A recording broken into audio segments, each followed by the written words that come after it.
Hey Jews.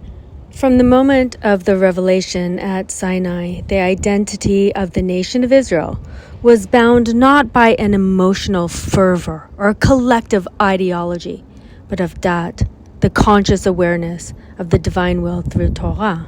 V'yadatam hayom, God tells us, we know today that God is God and there is no other, with a knowledge that was passed down from generation to generation. In Varim 4, Moshe Rabbeinu tells us that he taught us the statutes and the ordinances as God commanded him to, and that we should keep these ordinances and statutes, all the laws of the Torah, and live by them, because that's our wisdom, that's our understanding. And when the other nations will see the nation of Israel living by the laws of the Torah, they will say that this is a wise and an understanding nation. But when we look at our reality now, that's not what we see.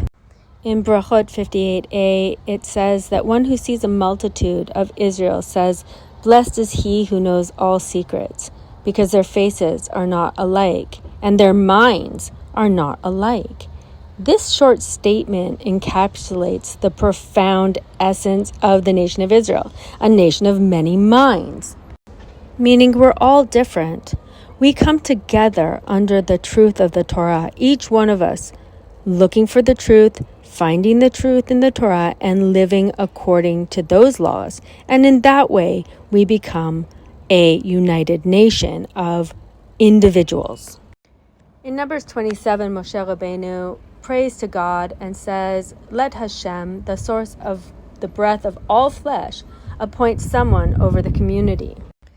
So in the commentary, it's explained that Moshe Rabbeinu used this expression, this term of God, the God of all the spirits of all flesh, because he was praying to God that the nation of Israel would have a leader who will tolerate each person according to his individual character, from Midrash Tachnun Pinchas 10.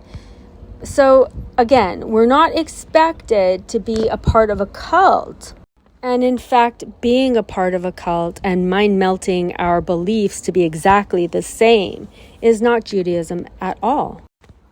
So the structure of a cult, whether it's any type of cult, a religious cult, a political cult, or some sort of social cult, even, for example, like being an extreme fanatic of a sports team or whatever it is, it operates on the annulment of individuality and the idolization and worship of a central figure and not God.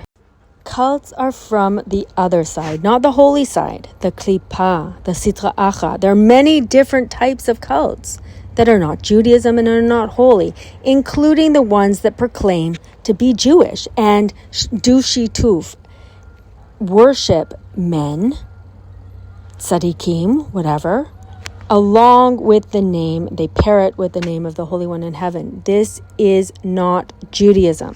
This is the klipa, which thrives on imitation, passion without wisdom, community without truth, and leadership without humility. Now, the Vilna Gaon and his contemporaries at the time when Chassidut was just getting started understood this very clearly.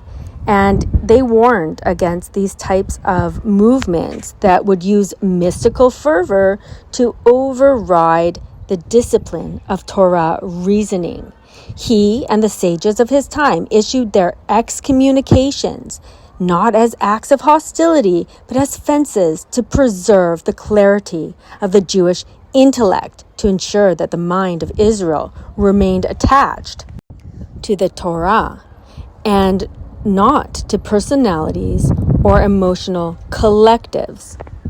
So I've done many different videos. This one I explain also the significance of the avodah zarah, the idolatry part of it, that is spiritual. If a Jew gets involved with this type of cult, it does affect our ability to think clearly and use our intellects the way that we are supposed to as Jews, to have a God-conscious awareness via our intellect. And I've explained this in many different videos. So one of the main aspects of this cult called Chassidut in its many different forms, because there's many different types of Hasidic cults, but they all have this fake mitzvah of simcha and also of flattery. Now, flattery in Hebrew is chanufa, which, as we talked about in a previous video, is a character trait of the Erev Rav, the sons and daughters of the Sitra Achra, of the Satan. Now, just like we read about in the Torah, the false prophets that came along to tell Israel that everything is fine. And they're here again today, and they're with us all throughout the exile, telling Jews that everything is fine. That's what flattery in this sense means. So the many different groups of cults that exist that were excommunicated, and by the way, in the excommunication, in the third one, I believe, it says that anyone who associates these people or possesses their books is himself in excommunication. Now, none of these excommunications were canceled, and they exist also spiritually. If someone dies while still excommunicated, their soul goes to Kafakela. It's the same as if you had committed suicide. So in a sense, you're committing spiritual suicide either because you're being led astray or because you are complacent because you don't want to follow the laws of the Torah, which would make us a wise and an understanding nation. So in Judaism, we align our intellects and our emotion with divine will. In the klipa, which mimics the holiness, often just from the outside, uses the same symbols, but then turns them inwards towards ego, identity, or control. Therefore, the true Jewish spiritual seeker, the Jew that wants to connect with God, must constantly refine his awareness, constantly asking himself, am I serving Hashem and remaining faithful to the information in the Torah? Or am I serving the image of something holy, meaning the chitzoniut, something that appears to be holy but may not be holy, because true holiness demands courage, the courage to think, the courage to question, and the courage to remain faithful to the truth, the emet that is in the Torah, even when it is not fashionable. Avraham Avinu exemplified this courage, and he looked upon the heavens and discerned the unity behind creation. He was not content with tradition or emotion, but he pursued truth through reason and humility until he recognized the Creator. This past Shabbat we read Parashat Noach, and I was reading about Avraham Avinu in Ma'am Loaz.